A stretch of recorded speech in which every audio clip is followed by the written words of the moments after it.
नमस्कार। आप देख रहे हैं इंडिया अपडेट 24 और मैं हूं संजय कुमार। आज हम बात करेंगे भारत की मुश्किल स्थिति, अमेरिका या ईरान, पूरी कहानी। यह कहानी है भारत की सबसे बड़ी रणनीतिक उलझन की। एक तरफ है अमेरिका, दुनिया की सबसे ताकतवर ताकत, जिसके साथ भारत का क्वाड पार्टनरशिप है, रक्षा समझौते हैं और अरबों डॉलर का व्यापार है। दूसरी तरफ है ईरान, भारत का हजारों साल पुराना दोस्त, चाबहार बंदरगाह का साथी और मिडिल ईस्ट तक का पहुंचने का दरवाज़ा। और सबसे बड़ी बात, भारत को दोनों के बीच चुनाव करना है, लेकिन कोई भी विकल्प आसान नहीं है। आइए समझते हैं पूरी कहानी। दोस्ती का इतिहास। भारत और ईरान के हजारों साल पुराने रिश्ते। भारत ईरान के रिश्ते सिर्फ राजनीतिक नहीं हैं, ये सांस्कृतिक और ऐतिहासिक भी हैं। जवाहरलाल नेहरू ने अपनी किताब डिस्कवरी ऑफ इंडिया में लिखा, भारत के जीवन और संस्कृति को प्रभावित करने वाले सबसे पुराने और सबसे स्थायी संबंध ईरानियों के साथ रहे हैं। यह रिश्ता भारत आर्य सभ्यता की शुरुआत से भी पहले के हैं। टाइमलाइन। 1950 दोस्ती संधि पर हस्ताक्षर। 1974 ईरान के शाह का भारत दौरा। भारत ने ईरान से 10 मिलियन टन तेल आयात किया। 1993 पीवी नरसिम्हा राव का तेहरान दौरा, गैस पाइपलाइन और चाबहार पर चर्चा। 2001 अटल बिहारी वाजपेयी का ईरान दौरा, तेहरान घोषणा पर हस्ताक्षर। 2003 ईरानी राष्ट्रपति खातमी गणतंत्र दिवस के मुख्य अतिथि। 2016 प्रधानमंत्री मोदी का तेहरान दौरा, चाबहार समझौता। खास बात, जब पाकिस्तान ने 1994 में यूएनएचआरसी में कश्मीर पर प्रस्ताव रखने की कोशिश की तो ईरान ने भारत का साथ दिया और ओआईसी संगठन को एकजुट होने से रोका। दरार की शुरुआत। अमेरिकी दबाव और भारत की मजबूरी। अमेरिकी राष्ट्रपति डोनाल्ड ट्रंप ने ईरान परमाणु समझौते JCPOA से अमेरिका को वापस ले लिया और ईरान पर फिर से प्रतिबंध लगा दिए। भारत पर क्या असर हुआ? तेल आयात बंद। मई 2019 से भारत ने ईरान से तेल खरीदना बंद कर दिया। चाबहार पर खतरा। अमेरिकी प्रतिबंधों ने भारत की चाबहार परियोजना को जोखिम में डाल दिया। हमने मई 2019 के बाद ईरान से एक भी कार्गो प्राप्त नहीं किया है। अमेरिकी दबाव में हमें ईरानी क्रूड नहीं खरीदना पड़ा। मौजूदा संकट। युद्ध के बीच भारत की कठिन स्थिति। 27 फरवरी 2026 को अमेरिका, इजराइल और ईरान के बीच युद्ध शुरू हुआ। तभी से भारत दो आग के गोलों के बीच फंस गया। भारत की 3 बड़ी चुनौतियां। पहली चुनौती, चाबहार बंदरगाह का भविष्य अधर में। चाबहार भारत के लिए रणनीतिक रूप से जीवन रेखा है। यह भारत को पाकिस्तान को बाईपास करते हुए अफगानिस्तान और मध्य एशिया तक पहुंचा देता है। INSTC international north south transport corridor का प्रवेश द्वार है, लेकिन 16 दिसंबर 2025 को अमेरिका ने चाबहार को दी गई प्रतिबंधों से छूट वापस ले ली। हाल के घटनाक्रम से चाबहार बंदरगाह के भविष्य पर छाया डाल दी है। अध्यक्षता शशि थरूर ने की थी। वर्तमान स्थिति। अमेरिका ने 26 अप्रैल 2026 तक संघर्ष छूट बढ़ा दी है, सशर्त छूट बढ़ा दी है। भारत पहले ही $120 मिलियन का निवेश कर चुका है, लेकिन आगे का निवेश अब रुका हुआ है। चुनौती नंबर 2 महत्वपूर्ण कॉरिडोर IMEC वर्सेस INSTC। यहाँ असली टकराव है। IMEC भारत मध्य पूर्व यूरोप कॉरिडोर, INSTC अंतर्राष्ट्रीय उत्तर दक्षिण कॉरिडोर। अमेरिका, UAE, सऊदी अरब समर्थित, ईरान और रूस समर्थित। ईरान को बाईपास करता है, ईरान से होकर गुजरता है। अमेरिकी नेतृत्व वाली दुनिया से जोड़ता है, चीन और रूस के साथ जोड़ता है। असली सवाल, क्या भारत IMEC चुनकर ईरान को नाराज करेगा या INSTC चुनकर अमेरिका से दूरी बनाएगा? चुनौती नंबर 3, तेल संकट। जब भारत को ईरान की जरूरत पड़ी, यह सबसे दिलचस्प मोड़ है। युद्ध के कारण हॉर्मुज से तेल की सप्लाई ठप हो गई। अमेरिका को खुद अस्थायी रूप से ईरानी तेल पर प्रतिबंध हटाने पड़े। अप्रैल 2026 में क्या हुआ? भारतीय रिफाइनरियों ने ईरानी तेल खरीदा है। 7 साल बाद पहली बार ईरान से भारत को तेल मिल रहा है और भुगतान में कोई परेशानी नहीं है। एक ईरानी LPG लिक्विफाइड पेट्रोलियम गैस जहाज मंगलौर बंदरगाह पहुंच चुका है और 44,000 मीट्रिक टन ईंधन उतारा जा चुका है। यानी युद्ध के बीच जब दुनिया में तेल संकट है, भारत फिर से ईरान की तरफ देख रहा है। ठीक उसी समय जब अमेरिका ईरान से जंग लड़ रहा है, भारत की चुप्पी, क्यों कुछ नहीं बोल पा रहा है भारत? यह सबसे चौंकाने वाला हिस्सा है। क्या नहीं किया भारत ने? ईरान के सर्वोच्च नेता आयतुल्लाह खामेनेई की हत्या पर कोई प्रतिक्रिया नहीं, अमेरिकी हमलों की निंदा नहीं, ईरान के साथ एकजुटता व्यक्त नहीं की। क्या किया भारत ने? गाढ़ी चिंता व्यक्त की, संयम और बातचीत का आह्वान किया।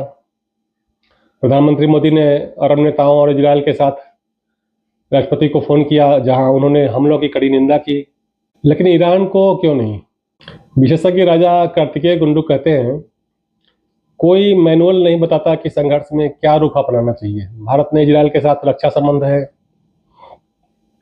बनाए हैं और उसके साथ सामरिक साझेदारी है और बढ़ा रहा है। दूसरी ओर ईरान के साथ भारत के पुराने ऐतिहासिक संबंध है। भारत दोनों को संतुलित करने की कोशिश कर रहा है, लेकिन वास्तविकता में यह हमेशा संभव नहीं होता। बड़ा सवाल, क्या भारत ने चुपचाप पक्ष ले लिया?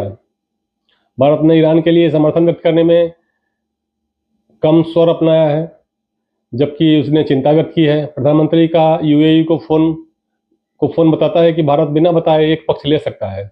राजा कार्तिकेय गुंडू ने कहा, चीन का साया, असली चुनौती कहीं और है।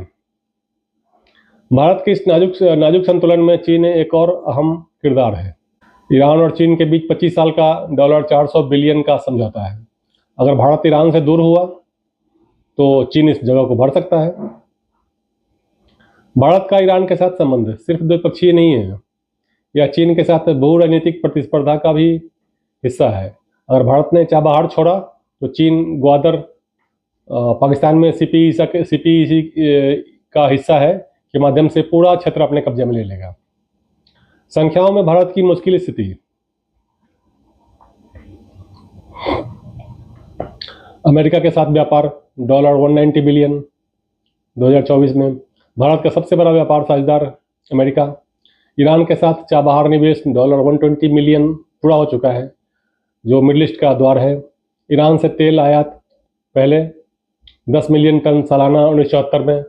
ऊर्जा सुरक्षा की रीढ़, ईरान में भारतीय प्रवासी लगभग 20,000 प्लस, संकट में फंसे लोग। आईएमईसी से भारत को फायदा, 30% लॉजिस्टिक्स लागत कम हो जाएगी। वैश्विक व्यापार में नई राह है। चाबहार पर छूट की आखिरी तारीख 26 अप्रैल 2026, डेडलाइन करीब है। भारत के पास खाड़ी देशों में लगभग 9 मिलियन प्रवासी हैं। युद्ध बढ़ा तो उनकी सुरक्षा भी बड़ी चुनौती बन जाएगी। असली सवाल, भारत किसे चुनेगा? ऑप्शन नंबर 1, अमेरिका के साथ जाना, फायदे, क्वाड और इंडो पैसिफिक रणनीति मजबूत, आईएमईसी में भागीदारी, यूरोप तक का नया रास्ता, रक्षा साझेदारी गहरी। नुकसान, चाबहार खतरे में, मध्य एशिया तक पहुंच बंद, ईरान चीन के करीब जाएगा, 20,000 प्लस में भारतीय ईरान में फंस सकते हैं। ऑप्शन नंबर 2, ईरान के साथ जाना, फायदे,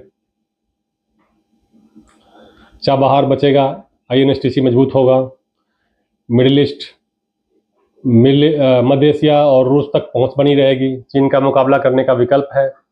नुकसान, अमेरिका के साथ संबंध खराब, आईएमईसी से बाहर, प्रतिबंधों का खतरा। ऑप्शन नंबर 3, संतुलन, भारत की मौजूदा रणनीति। भारत क्या कर रहा है? सार्वजनिक रूप से चुप, किसी की निंदा नहीं, किसी का समर्थन नहीं। चाबहार पर बातचीत जारी, अमेरिका से लगातार एंगेजमेंट। तेल खरीद रहा है, जब जरूरत पड़ी ईरान से तेल खरीद लिया। गल्फ देशों से संपर्क, पीएम मोदी ने यूएई और सऊदी नेताओं से बात की, लेकिन यह संतुलन कब तक चलेगा? जैसे जैसे संघर्ष तेज होता है, वैश्विक गठबंधन सख्त होते हैं, बीच का रास्ता अपनाना मुश्किल होता जाता है। निष्कर्ष के रूप में हम कह सकते हैं कि भारत इस समय दुनिया की सबसे कठिन डिप्लोमेटिक चाल खेल रहा है। एक तरफ अमेरिका जो भारत को चीन के जो भारत को चीन के खिलाफ चाहिए, इजराइल जिससे भारत के अरबों डॉलर के रक्षा सौदे हैं, खाड़ी देश जहां 9 मिलियन भारतीय रहते हैं। दूसरी तरफ ईरान, भारत का ऐतिहासिक दोस्त, चाबहार मध्य एशिया का दरवाज़ा, INSTC रूस तक पहुंच का रास्ता, और बीच में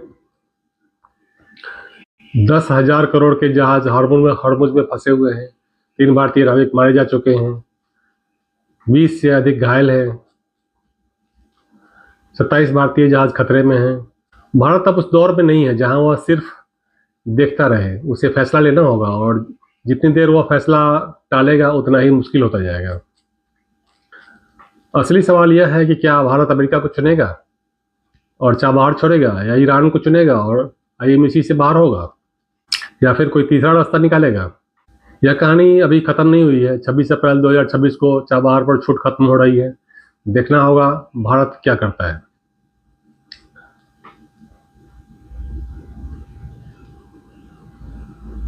आप कमेंट में बताएं आपका क्या विचार है। India Update 24.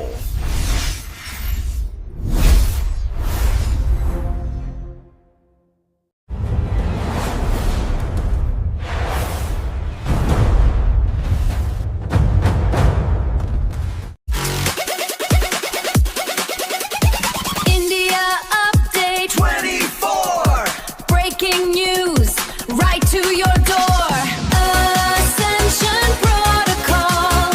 Hear the nation's call. Ascension Protocol. India Update.